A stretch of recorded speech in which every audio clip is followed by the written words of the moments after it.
네, 지난번엔 우리 에덴 동산에서의 교육 한 적이 있죠. 네, 오늘은 두 번째 시간으로 가정, 우리에게는 어, 모든 사람에게는 두 가정이 있다라고 하는 제목으로 여러분들과 함께 은혜를 나누고자 합니다. 두 가정, 두 가정이 있습니다. 제가 그동안 그 A4 용지를 A4 용지에다가 이렇게 성경자를 적어다가 방송을 했었는데요. 이제 점점 성경절이 많아지다 보니까, 그리고 이제 시간이 지나다 보니까 A4 용지가, 자꾸 들어가고, 그리고 또 잉크, 잉크도 비싼데 잉크 값도 들어가고, 무엇보다도 이 종이가 자꾸 여기 쌓이는 겁니다. 그래서 이 종이를 어디다 처리할 데도 없고, 그래서, 지금 여러 가지로 이제 제가 좀 옛날 느낌을 가지려고 A4 용지에다가 이렇게 적어하다가 이렇게 했는데요. 그리고 이제 또 뭐 부시럭 소리 나고 이렇게 한 네 가지, 네다섯 가지의 단점이 있어요. 그래서, 이제 제가 여기다 성경절을 이렇게 적어왔습니다. 여기 타블렛 PC에다 적어왔는데요.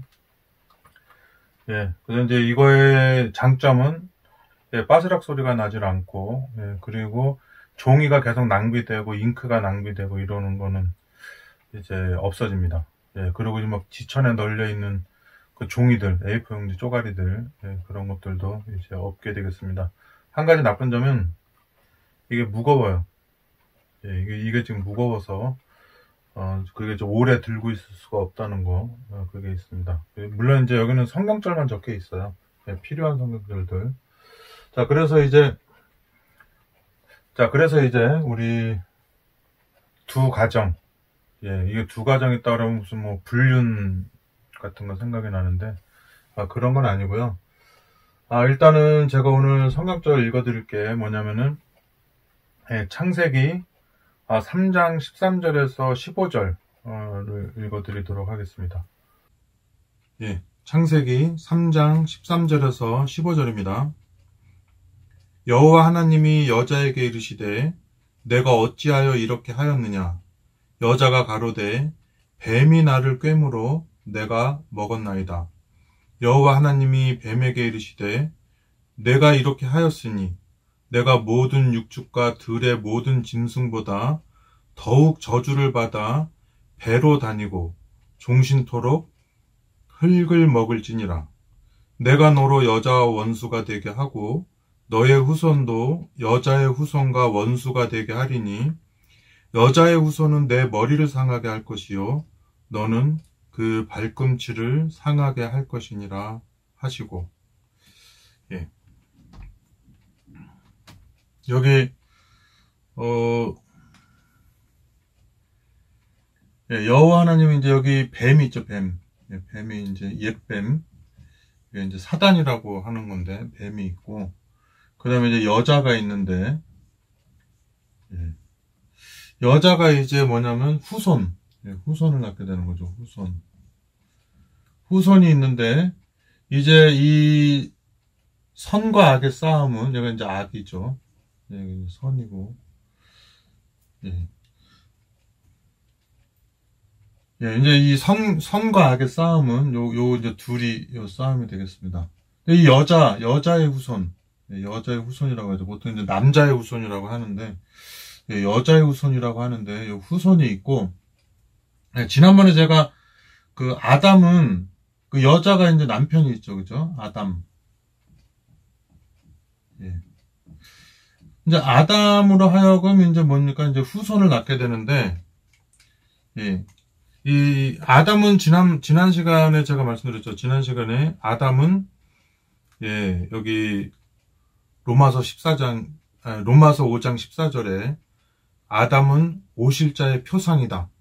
아담은 오실자의 표상이라 이렇게 말했습니다. 자, 그러면은 여기 보면은 여기 이제 육신적으로 여기 아담과 여자가 있고 또 뭐냐면 여기 아담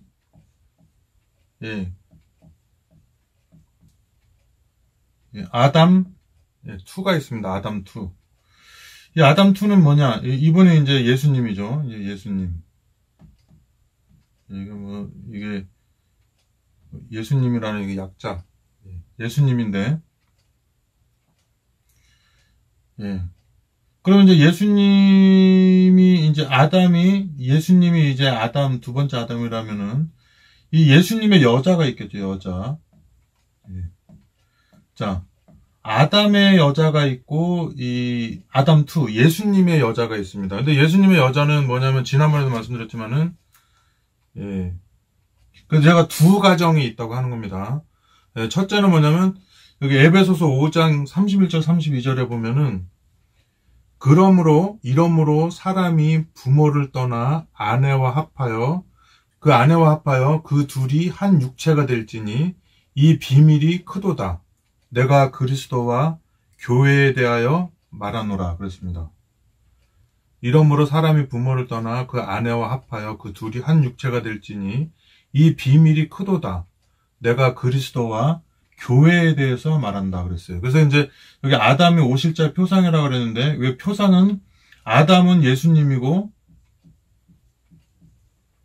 여자는 그리스도와 교회라 그랬죠. 교회. 여기 크리스토스 그러죠. 여기 예수님과 교회를 상징한다 그랬습니다. 그러면 이제 제가 두 가정이 무슨 말인지 알겠죠? 하나는 육신적인 가정이 되겠고, 하나는 이제 영적인 가정이 되겠습니다. 모든 사람은 이 두 가정 중에 하나를 가지게 되는, 모든 사람은 이 두 가정을 가지게 되는 것이죠. 여기서 이제 어떤 관계냐가 이제 굉장히 중요하게 되는 겁니다. 그러면 이제 이 여자가 후손을 낳았는데 첫 번째 낳은 게 뭐예요? 가인이죠. 가인과 이제 두 번째가 아벨인데, 이 가인이라는 뜻은 뭐냐면은, 창세기 3장 15절에 그 뱀의 머리를 부서뜨릴 그런 후손을 낳았다라고 하는, 얻었다라고 하는 뜻이 가인이에요. 근데 이제 아벨을 낳아서 이렇게 두 번째 가인을 기르다 보니까 도무지 사단이랑 비슷하면 비슷했지, 사단을 어떤 선으로 이길 수 있는 그런 근거가, 이런 미천이 없는 애라는 걸 발견하고, 그 다음에 이제 두 번째를 낳은 다음에, 하나님이 약속한 대로 이 사단의 머리를 부서뜨릴 후손은 나오지 않겠구나. 이 처음으로 창조받고, 그리고 하나님한테 모든 얘기를 다 들은 우리도 그 뱀한테 넘어갔는데, 하물며 이 뱀의 존재를 모르고 우리한테 태어나서 이게 존재를 직접 겪어보지 못한 우리 후손들이 태어나서 뱀을 어떻게 대항해서 이길 수 있을까? 그러면서 이제 한 건데, 아벨이라는 이름이 굉장히 의미가 깊죠. 가인은 얻었다라는 뜻이고, 아벨은 그 전도서에 나오는 거 있잖아요. 헛되고 헛되니 모든 것이 헛되다. 그게 이제 아벨이거든요. 이게 보니까 아벨은 헛되다. 우리가 자녀를 낳으면 우리 첫째 아들도 승리거든요. 이름 승리, 준수, 이런 거 하잖아요. 범준이, 이렇게 하는데, 누가 자기 자식 나놓고, 쓸데없다, 헛된 아이, 이런 거를 어떻게 짓겠어요. 그런 이름을. 근데 이제, 아담과 하와는 첫 번째 아들을 낳고서는 여인의 후손을 얻었다라는 이름을 줬는데, 두 번째 아들을 낳고서는, 이거는 희망이 없어. 이거는 우리가 호흡처럼, 한번 내쉬면 돌아올 줄 모르는 호흡처럼 헛된 아이야. 그래서 둘째 아이 이름을 아벨이라고 지었습니다. 그래서 이제 물론 예수님이라고 하는 건 여호와는 구원이시라는 뜻이지만은, 예수님을 제외한 나머지 사람들한테는 어떤 구원이나 희망이 자신 안에 있는 것이 아니라 외부로부터 기다릴 수밖에 없는 처지이기 때문에, 자기 자신에 대해서는 쓸데없다. 죽을 수밖에 없는 자. 에노스가 죽을 수밖에 없는 자잖아요. 그러니까 사람이라는 뜻인데 죽을 수밖에 없는 유한한 사람을 강조하는 이름이거든요. 그러니까 나는 쓸데없는 종이라, 나는 죄인이라, 난 여호와 앞에서 나는 내 의인을 썩는 듯 하였고, 이런 속에서 이 하나님을, 구세주를 찾게 되는 것이죠. 근데 이제 만약에 나는 여인의 후손이다, 나는 가인이다, 이렇게 하면 교주가 되면 됐지, 그 여호와를 필요로 하지 않게 되는 거죠. 그래서 이 아담과 하와의 얘기를 통해서 우리는 이 선과 악의 싸움에서 싸움의 특징을 알게 되는 것입니다. 그래서 우리가 가인이라고 하는 사람은 이 하나님의 그 여인의 후손을 얻었다는 이름이지만 결국 얘는 사단의 품성을 나타내서 카인의 후예라는 말 들어봤죠. 사단의 백성을 상징하는 이 어떤 상징이 된 겁니다. 이름은 여인의 후손인데 여인의 후손을 얻었다라는 뜻인데 실질적인 내면의 상황은 이름만 그렇지 내면은 하나님의 하나님을 대적하는 그런 사람이 되겠고, 아벨은 이름 자체는 쓸데없고 완전 허망하고 완전히 그냥 뭐 희망이 없는 이런 아이지만은 이름과는 달리 이 아이는 자기가 하나님한테 이 구세주한테 전적으로 자기를 맡기고 예배드리는 그런 사람이 된 겁니다. 그래서 이 아벨의 제단은 선악간의 쟁투가 끝나는 때까지 어떤 예수님도 표상하지만 그 다음에 예수님 편에서의 모든 순교자들, 제단 아래서 희생당한 그런 사람을 표상하는 사람이 되겠어요. 이게 이제 끝까지 가는 거죠. 예, 그래가지고 이제 뭐 예수님 당시 때만 해도 이 가인의 후예가 누가 됐습니까? 유대인들이 됐죠. 예. 자기네들은 선민이라고 생각하고 이 성경만 믿고 사는 사람들인데 결국은 유대인이 뭡니까? 이 아벨의 계보를 잇는 예수님을 죽이는 그런 현상이 일어났죠. 계속 이렇게 사람의 기대와는 달리 어떤 이런 역사가 일어나는 것이죠. 그럼 뭐 마지막 때도 마찬가지 현상이 일어나겠죠. 교회에 다니는 사람들, 특히 이제 뭐 성직자들이라든지 거기 뭐 성전의 가장 높은 뭐 장로, 집사부터 해가지고 이 교회가 이게 정치, 경제의 산실이 되는 거죠. 그래가지고 거기 사람들이 많이 모이다 보면은 거기가 이제 뭡니까?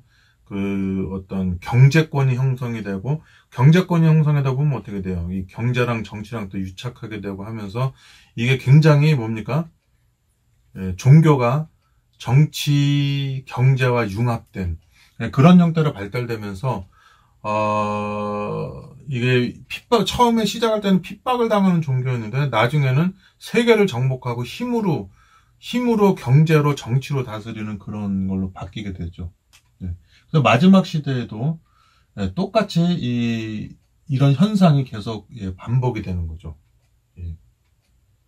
뭐 재림 때라고 할까요? 재림 때에도 이제 이런 현상이 반복이 될 겁니다. 자, 그렇게 돼서 이제 이 아담과 이 여자 하와가 표상하는 바는 이게 후손을 낳아가지고서는 이 후손이 이제 뱀의 머리를 부서뜨린다 이렇게 했는데, 여기 이제 요 아담과 하와의 모습이 이제 뭡니까? 이 예수님과 교회의 관계를 표상하게 되는 것이죠. 자, 그러면은 여기 에베소서 5장 읽었고 지난주에도 읽었지만은 고린도후서 11장 2절에서 3절에 보면, 내가 하나님의 열심으로 너희를 위하여 열심 내노니 내가 너희를 정결한 처녀로 한 남편인 그리스도께 드리려고 중매함이로다. 뱀이 그 관계로 이와를 미혹해 한 것 같이 너희 마음이 그리스도를 향하는 진실함과 깨끗함에서 떠나 부패할까 두려워하노라.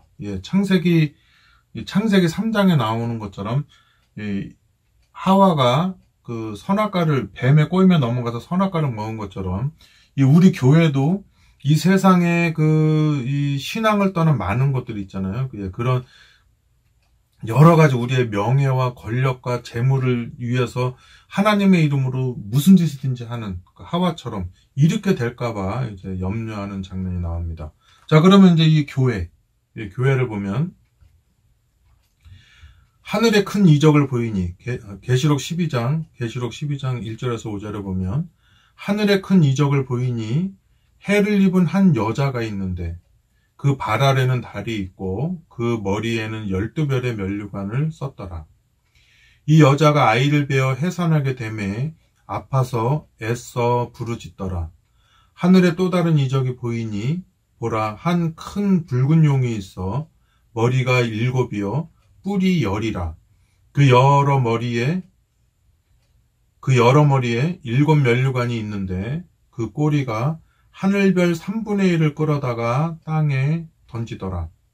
용이, 여기 옛뱀이라고 하는 용이에요. 이 용이 해산하려는 여자 앞에서 그가 해산하면 그 아이를 삼키고자 하더니 여자가 아들을 낳으니 이는 장차 철장으로 만국을 다스릴 남자라. 그 아이를 하나님 앞과 그 보좌 앞으로 올려가더라. 여기서 성경에 보면은 이렇게 그 예수님이 이렇게 올라가는 장면이 있죠. 제자들을 두고 올라가는 장면이 있는데, 그게 뭐 누가복음 마지막 장면, 뭐 마태복음 마지막 장면에도 나오고, 그리고 사도행전 또 시작할 때도 그 장면이 나오죠. 예, 올라가신 예수님을 바라보는 제자들한테 천사들이 와서 너희가 왜 하늘을 쳐다보느냐? 그는 올라가신 대로 다시 내려오겠다. 이런 얘기를 하게 되는 거죠. 자, 그래서 여기 제가 지난번에도 말씀드렸지만은 그 요한복음은 요한계시록의 부록이에요. 예, 요한계시록이 세계사라면은 거기서 예수라고 하는 부분은 그 요한계시록에 어린 양이라는 게 많이 나오잖아요. 그 죽임을 당하신 어린 양이 죽는 장면, 예, 그 3년 반의 공생의 기간 동안에 그분이 죽는 장면을 기록한 것이 요한복음이거든요. 예, 그래서 이 계시록 12장 그 지금 읽은 1절에서 5절에 나오는 그 여인, 해산하는 여인, 그것이 누구를 말하는 건지는 당연히 요한계시록을 더 자세히 설명해는 요한복음에 나오겠죠. 예, 그래서 요한복음 16장에 보면 예수님이 그 해산하는 고통을 겪는 그 당신의 제자들한테 하는 얘기가 있어요. 그게 뭐냐면 여자가 해산하게 되면, 요한복음 16장 21절 22절입니다. 여자가 해산하게 되면 그 때가 이르렀으므로 근심하나 아이를 낳으면 세상에 사람 난 기쁨을 인하여 그 고통을 다시 기억지 아니하느니라. 지금은 너희가 근심하나 내가 다시 너희를 보리니 너희 마음이 기쁠 것이요 너희 기쁨을 빼앗을 자가 없느니라. 요한복음 16장 21절 22절이었습니다. 자, 그리고 이제 그러면 이제 여기 창세기 3장에 나오는 아담과 하와는 예수님과 교회를 표상한다, 상징한다 그랬잖아요. 그래서 이게 아담이 교회고, 아담이 예수님이고, 그리고 우리가 교회라면은, 예, 당연히 이제는 여기는 이제 예수님을 낳은 분은 이제 마리아로서 진짜 여자지만은 표상적으로 예수님의 부인인 여자는 교회이기 때문에 거기는 이제 남녀 성비가 없는 거죠. 왜냐면 그거는 이제 육신적으로 따지는 게 아니라 영적으로 따지기 때문에, 그렇기 때문에 그 어떤 구속사적인 의미에서 예수님은 아담인 예수님 하와의 남편인 아담이고요. 그 다음에 우리는 예수님의 부인인 뭡니까? 하와가 되는 거죠. 그게 이제 교회인 거죠. 예, 그래서 이제 우리의 아담이신 예수님을 믿고 그분의 이제 부인, 그래서 우리 신랑 신부 비유 많이 있죠. 예. 그 예수님을 기다리는 열처녀 비유 같은 거 많이 있잖아요. 그래서 이제 성경에는 예수님을 아담처럼 남편으로 비유를 하고, 이 교회는 뭐 그 안에 물론 육신적으로 남녀가 있지만은 이게 통째로 뭐냐면 예수님의 그 부인, 아담의 부인 하와인 것처럼 예수님의 부인으로 표상을 하는 거죠. 그렇기 때문에 이제 뭡니까? 바울이라고 하는 사람이 육신적으로는 남자지만 이 사람이 예수님에게 대해서는 이제 교회면서 예수님의 이제 부인이기 때문에 고린도 후서 11장에서도 교회를 하와에 비유하는 얘기가 있었잖아요. 예, 그래서 보니까 여기 바울은 어떻게 하냐면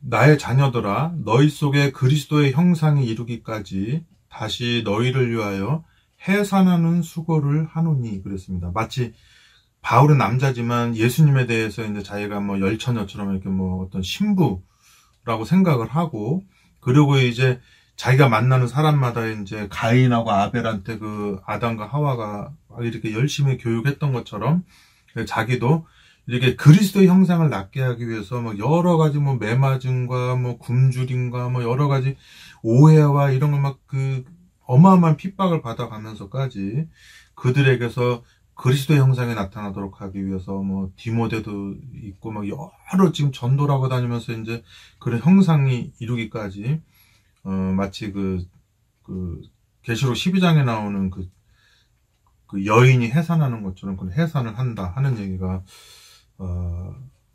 나오는 것입니다. 그래서 이제 그 예수님의 형상이라는 게 뭐냐면 지난번에도 말했지만 우리가 이 천연계적인 창조가 있어요. 예, 천연계적인 창조가 있죠. 뭐 첫째 날 뭐 저기 빛을 만들고, 예, 넷째 날에는 그 빛을 담는 그릇 해달별을 만들고, 둘째 날에는 물을 만들고, 다섯째 날에는 물 속에 그 물을 꽉 채우죠, 어류들로. 그 다음에 이제 뭐 셋째 날에는 묻이 드러나라고 한 다음에 그 묻에 그 묻이 드러나게 한 다음에 거기에 이제 뭐 식물하고 동물 다 해놓은 다음에 이제 마지막 날에 이제 안식하셨다는 얘기가 나오죠. 네, 그래서 이제 보면은 이 창세기 1장에 그 천연계에 비쳤던 그 빛을 여기 고린도후서 역시 이것도 바울의 서신이죠. 바울이 굉장히 창세기 연구를 깊이 이런 식으로 했어요. 그래가지고 창세기 1장 3절에 어두운 데서 빛이 비치리라 하셨던 그 하나님께서 예수 그리스도의 얼굴에 있는 하나님의 영광을 아는 빛을 우리에게 비추셨느니라. 그러니까 이거 인식론적 창조죠. 이거는 인식. 왜냐하면 세상에 아무리 아름다운 것이 있어도 내가 눈이 멀면 안 보이잖아요. 그런 것처럼 세상에 있는 모든 객관적인 것들을 내가 내 뇌에 주관적으로 입력시키기 위해서는 눈이 있어야 되죠. 예. 또 생명은 그 색이 안 들어오잖아요. 그래서 어차피 세상에 객관적으로 존재하는 실체들을 내가 가지고 있는 시력, 그리고 색 분별력, 이런 여러 가지에 의해서 내 뇌에는 바깥에 있는 현상을 내 감지 기능의 능력에 따라서, 예. 감지 기능의 어떤 감지 기능의 성능에 따라서, 감지 기능의 성능에 따라서, 예, 우리 뇌에 저장되는 건 그렇게 되는 거죠. 그래서 우리가 똑같은 장면을 10명이 봤을 때 10명이 각각 다 다른 형상을 그려내는 거는 그만큼 우리 시각은 이 세상에 있는 보이는 물체들을 정확하게 판단해서 여기다가 저장하지 못한다는 얘기죠. 예, 그래서 이제 마음으로 생각하는 것들이 굉장히 중요함으로 우리 인간들한테는 많이 자리 잡고 있죠.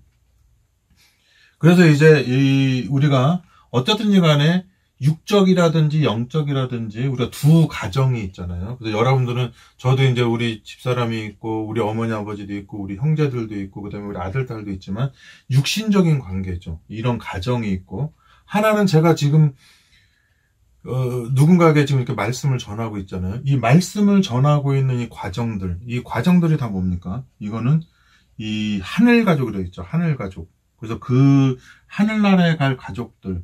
그래서 이 바울이나 여러 선지자들이나 사도들이나 제자들이 나가서 자기 혈육이 아닌 많은 사람들 만나서 전할 때 그들을 가족이라고 하잖아요. 예. 그래서 어쨌든지 간에 이 육적이든지 영적이든지 이 두 가족의 최후의 후손은 누구냐면은 예수님이 되는 거죠. 예수님. 근데 이 예수님을 전 우주 역사적으로 단 한 명의 여자가 자기의 태에다가 자기의 태 속에 우주의 하나님을 넣은 거죠. 그 전 우주 역사상 전무후무하게 자기의 그 태 속에, 그 자궁 속에 메시아를 넣었던 사람이 누구냐? 마리아입니다. 예. 그래서 이제 이 전 우주 역사상에 이제 지구에 사는 지구에 사는 사람들 봤을 때 예수라고 하는 그 메시아가 들어갈 이 태를 고를 때 그냥 아무나 고르지 않았겠죠. 예, 무슨 장희빈이라든지 이런 이세벨이라든지 이런 그런 종류의 사람들한테 예수님 넣었다가 하면 큰일 나죠. 완전히 그냥 남녀 상렬지사로 바뀌고 그냥 질투의 역사로 바뀌겠죠. 그래서 하나님께서는 당신의 천사를 보내서 남녀노소 빈부귀천, 예, 유무식, 민족을 가리지 않고, 민족은 가렸겠죠. 유대인에서 태어나야 되니까. 남녀노소, 빈부귀천, 유무식 가리지 않고 그 여인을 찾은 겁니다. 남자도 안 되겠군요. 남자도 아이를 못 가지니까. 그래서 그렇게 찾아낸 여자가 마리아예요. 얼마나 신중하게 골랐겠어요. 그래서 우리 이 세상에는 뭐 금수저다, 흙수저다, 뭐 이런 거 있지만은 참 감사한 일은 하나님께서 당신의 태를 정할 때 그런 거 전혀 보지 않고 정말 이게 막간에서 태어날 수밖에 없을 정도로 능력이 없고, 그리고 재물도 소도 아니고 양도 아니고 염소도 아니고 그냥 비둘기, 가장 가난한 사람이 바치는 그런 예물을 낼 수밖에 없는 가난한 집안에 왔지만, 그래도 그 마리아를 택한 이유는 뭐냐면은 그 마리아가 하나님에 대한 믿음이 있고 순수하고, 그리고 예수님만큼 어떤 구속사를 깨달은 사람은 아니지만은 정말 하나님이 주신 그 인간적인 어떤 모든 능력으로 자기 자녀를 순수하게 하나님 뜻 안에서 양육할 수 있는 능력이 있음이 판단됐기 때문에 보낸 거죠. 그 상식적인 얘기죠.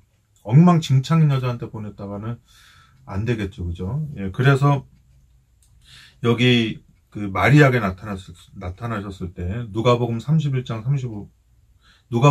31절에서 35절에 보면요. 보라, 내가 수태하여 아들을 낳으리니 그 이름을 예수라 하라. 저가 큰 자가 되고 지극히 높으신 이의 아들이라 일컬을 것이요. 주 하나님께서 그 조상 다윗의 위를 저에게 주시리니 영원히 야곱의 집에 왕노릇 하실 것이며 그 나라가 무궁하리라. 마리아가 천사에게 말하되 나는 사내를 알지 못하니 어찌 이 일이 있으리이까. 천사가 대답하여 가로되 성령이 내게 임하시고 지극히 높으신 이의 능력이 너를 덮으시리니 이러므로 나실 바 거룩한 자는 하나님의 아들이라 일컬으리라. 누가복음 1장 31절에서 35절이었습니다. 드디어 이제 아이를 가지게 된 마리아가 이제 10달이 있다가 또 아이를 낳게 됩니다. 그 장면. 보라, 처녀가 잉태하여 아들을 낳을 것이요. 마태복음 1장 23절에서 25절입니다. 보라, 처녀가 잉태하여 아들을 낳을 것이요. 그 이름을 임마누엘이라 하리라 하셨으니, 이를 번역한즉 하나님이 우리와 함께 계시다 함이라. 요셉이 잠을 깨어 일어나서 주의 사자의 분부대로 그 아내를 데려왔으나 아들을 낳기까지 동침치 아니하더니 나음에 이름을 예수라 하니라. 마태복음 1장 23절에서 25절이었습니다. 여러분, 육적으로는 하와가 가인과 아벨을 낳고 하나님의 뜻에 따라 자기네들을 이게 멸망의 길로 이끌어가게 한 그 뱀을 대적할 수 있도록 이 가인과 아벨을 교육시켰죠. 물론 받아들이는 건 가인과 아벨이 정반대로 받아들였지만은 그렇게 교육을 시켰고, 그리고 영적으로도 마찬가지입니다. 아까 바울이 말했지만 갈라디아서에 말했죠. 4장에서 너희 안에 그리스도의 형상을 이루기까지 내가 해산하는 수고를 한다. 그렇게 했습니다. 이 두 여자가 육적인 여자와 영적인 여자, 그리고 이제 마리아도 마찬가지죠. 마리아도 물론 영적으로는 마지막에 예수님이 이제 십자가에 돌아가셔야 될 때 오해를 해가지고 예수님이 십자가에 달려 돌아가시는 것 자체를 이 마리아는 받아들이기가 힘들었어요. 왜냐하면 천사들의 약속이 있었음에도 불구하고 자기가 친히 낳은 그런 아이가 십자가 달려서 죽는 걸 그대로 바라보는 부모가 어디 있겠어요. 거의 막 실신할 지경으로 막 그 십자가에서 내려오길 바랬겠죠. 그죠? 그렇지만 이게 영적인 하와, 예수님의 여자인 교회도 마찬가지로 예수님이 십자가에 달려 돌아가실 때 다들 막 절망에 빠지고 공포에 휩싸여가지고 다 도망가서 숨어 있었죠. 그런 상태에서 마리아는 예수님을 육적으로 낳았고요. 결국에는 이 예수님이 이 땅에서 결국 예수님이 이 땅에서 살아가면서 이 예수님이 모세의 글에 기록된 걸 다 이루시고 그 다음에 십자가에 돌아가시면서 부활한 것. 이게 이제 인자라 그러죠. 인자. 인자가 뭡니까? 사람의 아들이란 뜻이잖아요. 인류의 아들이란 뜻이에요. 그분이 생로병사로 끝나는 그런 인간의 아들로 태어난 것이 아니라 그걸로 마리아 몸에서 태어났지만 결국에는 십자가에 돌아가셨다가 부활하심으로써 영원한 생명을 가진 그 인류로서 이렇게 부활한 거죠. 물론 그 이분이 이렇게 한다는 전제 하에 뭐 엘리야라든지 뭐 에녹이라든지 뭐 이런 그 모세라든지 뭐 죽었다 올라갔든지 살아서 올라갔든지 그런 게 있는 거죠. 만약에 십자가가 실패했다면 그런 건 다 소용이 없는 거죠. 먼저 있었던 거는. 그런 의미에서 예수님이 우리 사람을 생로병사의 세상에서 죽게 된 다음에 부활시켜서 영원히 살게 할 수 있다는 유일한 존재라는 점에서 이분이 가장 먼저 부활한 사람이 되는 겁니다. 이전에 뭐 에녹이니 뭐니 누가 있어도 다 이분이 그 십자가에서 성공을 한 그 당신의 희생 제물 구속의 경륜을 완성한다는 걸 전제하에서 그게 다 되는 거지. 그게 없으면은 다 무효가 되는 거죠. 이분이 그렇게 유대인들은 물론이거니와 세상 사람도 물론이거니와 심지어 예수님한테서 그냥 주구장창 3년 반 동안 먹고 자고 배운 그 제자들조차도 막상 그 일이 닥치니까 그렇게 얘기를 해줬잖아요. 인자가 십자가 달려서 뭐 어떻게 되리라 뭐 이렇게 사흘 만에 일어나라 그렇게 했어도 그 얘기를 들은 당사자들도 수많은 기적을 본 당사자들도 그거를 믿지 못해서 예수님이 돌아가신 다음에 다 도망갔고 또 마리아가 와서 예수님 부활 소식을 알려도 완전 허탄한 듯 바라보고 예수님이 나타난 걸 막 유령으로 여기고 막 이렇게 했던 경우가 있는데요. 어쨌든 그러한 과정을 다 거치고서 예수라고 하는 존재가 이렇게 부활해서 태어난 겁니다. 그러면은 유대인들도 그렇고 그리고 이 세상에 있는 수많은 어머니들이 있죠. 아기를 낳은 다음에 아이를 교육시키고 또 이제 영적으로 교회에서도 이렇게 신자들을 교육시키는데 뭐를 가지고 교육시켰을까? 여러 가지가 많이 있지만은 제가 오늘은 특별히 그 중에 하나 신명기 6장 4절에서 9절의 말씀을 얘기해 드리려고 합니다. 자, 이스라엘아 들으라. 신명기 6장 4절에서 9절입니다. 이스라엘아 들으라.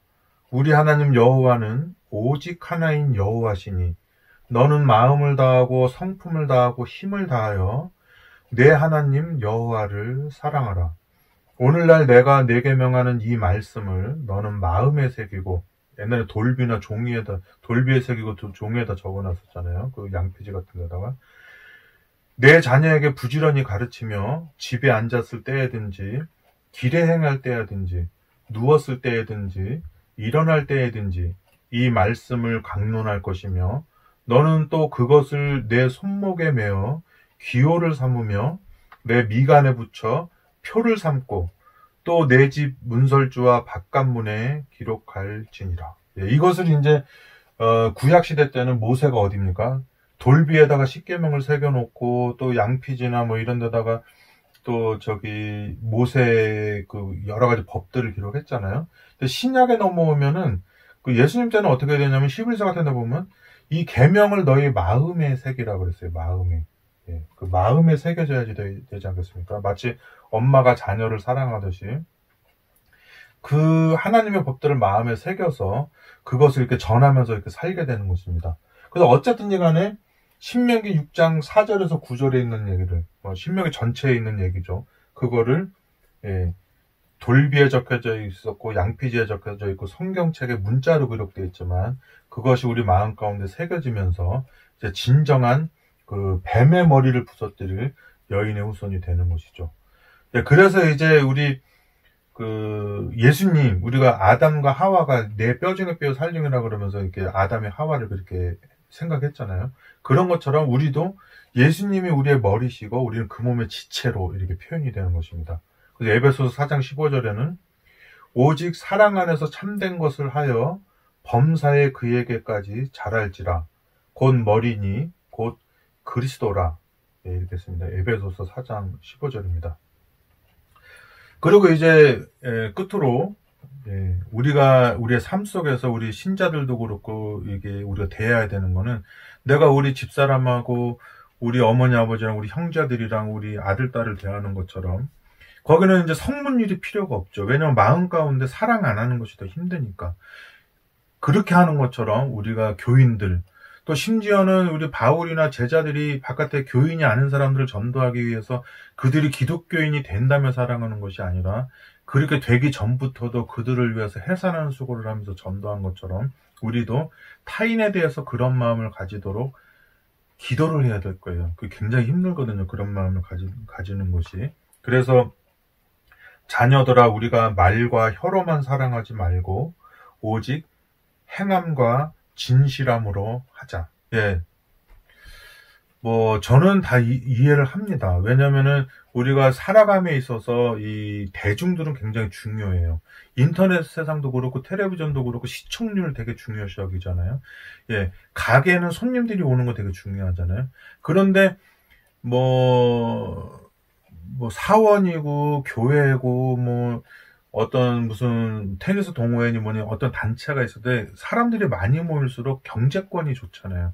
그 사람들이 우리 가게 와서 옷을 산다든지 우리 식당에 와서 밥을 먹는다든지 우리 영화관에 와서 그 영화를 본다든지 하면은 굉장히 좋잖아요. 근데 그 흩어져 있는 사람들을 다 이렇게 광고해서 오게 하려면 힘든데, 내가 정말 교인들이 막 10만 명씩 있는데 가서 교인으로 있다면은 이왕이면 그쪽 교인들이 우리한테도 먹지 않겠습니까? 저는 그렇게 해서 하는 거 다 이해를 합니다. 왜냐면 내가 이렇게 상업을 하고 장사를 하는 사람이 당연히 군중을 따라가는 건 당연한 것이죠. 예. 그걸 어찌 누가 정죄할 수 있겠습니까? 하지만은 그렇게 하는 와중에서도 우리는 교회라고 하는 이름을 걸었고 기독교라고 하는 예수님을 믿는 그리스도인이라는 그런 명칭을 가지고 있다면, 그런 정치나 경제나 이런 거 상황 속에서도 우리의 군중을 이용하려는 게 있을지라도 그런 것을 긍정적인 차원으로 바라보면서도 우리는 그리스도인이 가져야 될 그런 기본적인 성품을 잊어서는 안 되는 거죠. 왜냐면 어차피 우리는 이 세상에서 생로병사로 끝나잖아요. 예.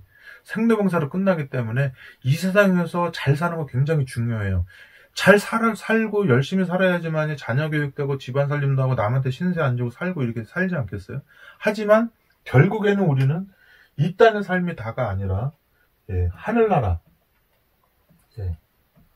하늘나라의 이 천국이라고 하는 것이 궁극적으로 우리가 들어가야 되는 건 아니겠습니까? 안 그러면 우리가 착하게 살았던 나쁘게 살았던 결국에는 죽음으로서 끝나는 세상에서 그걸로 끝나야 되기 때문에 결국에는 우리는 영원히 살 수 있는 하늘나라를 바라보고 이 땅에서는 물론 열심히 살아야 되겠죠. 하지만 이 땅에서 열심히 사는 성실히 살고 진취적으로 살고 긍정적으로 사는 이 모든 것들은 결국에는 모든 사람을 하늘나라로 같이 가고자 하는 천국에 다시 얻은 생명을 이제 잃어버릴 일이 없는 영생이라고 하는 곳, 영원한 생명, 영원한 시간 속에 나의 사랑을 품고 살아갈 수 있는 곳에 가야 되지 않겠습니까? 그것을 교육시키는 것, 이게 가정입니다. 왜냐하면 이 회사도 가보면은 회칙이 사훈이 있고, 그죠? 나라에도 입법, 사법, 행정 다 있잖아요. 근데 가정에는 법이 없는 게 아니라 그렇게 나라나 정부나 어떤 법원이나 어떤 회사나 학교나 이런 데처럼 글로 써놓을 필요가 없는 완벽한 불문율이 있기 때문에 우리 집안에는 어떤 법이 써있지 않는 것이죠. 예. 그런 나라로 우리가 가게 될 때 그러한 법들은 하늘나라에 가서 새겨지는 것이 아니라 이 땅에서 열심히 그 신앙생활을 해나가면서 그거를 여기다가 마음에다가 쌓아놓는 것이죠. 오늘 여러분들과 함께 모든 사람에게는 두 가정이 있다 하는 얘기로 여러분들과 함께 좀 깊이 있게 성경을 공부해봤습니다.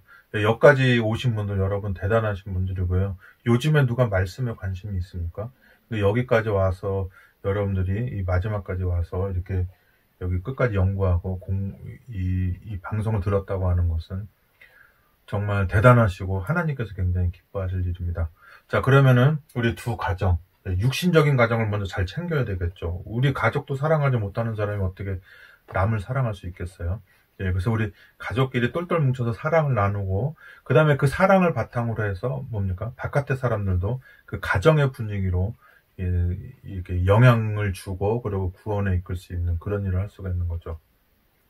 예, 그래서 뭐, 아름다운 우리 집, 사랑 있는 집, 뭐, 행복한 우리 집, 뭐, 이런 거 나오잖아요.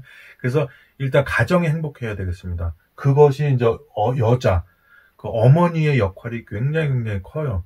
예. 그것은 돈이 많아서 되는 것도 아니고, 공부를 잘해서 되는 것도 아니고, 비록 가난한 처지에 살아가고 있었지만은, 그리고 비록 처녀의 몸이지만은, 그, 하나님의 약속을 그대로 받아들이고, 믿음으로 따르고, 그리고 아이를 낳아서 또 소박하게 또 진실되게 길렀던 어머니의 힘이 있는 것입니다. 꼭 기독교가 아니더라도 우리 뭐 신사임당이나 우리 한석봉 어머니나 이런 경우를 봤을 때도 얼마든지 세상에서도 훌륭한 어머니 밑에 훌륭한 아이들이 있다는 걸 우리가 알지 않습니까? 그래서 오늘 두 가정, 육신적인 가정과 영적인 가정이 있는데 그 두 가정이 너무나 중요하다는 거. 그래서 이 육신적인 가정을 중요시하지 않고서는 영적인 가정도 중요하게 생각하고 행동할 수가 없게 되는 것이죠. 예, 그래서 오늘은 이 두 가정에 대한 이야기를 성경적인 컨셉으로 깊이 있게 다뤄봤습니다. 여기까지 오신 분들 수고하셨고요. 축하드립니다. 그럼 다음 시간에 뵙도록 하겠습니다. 감사합니다.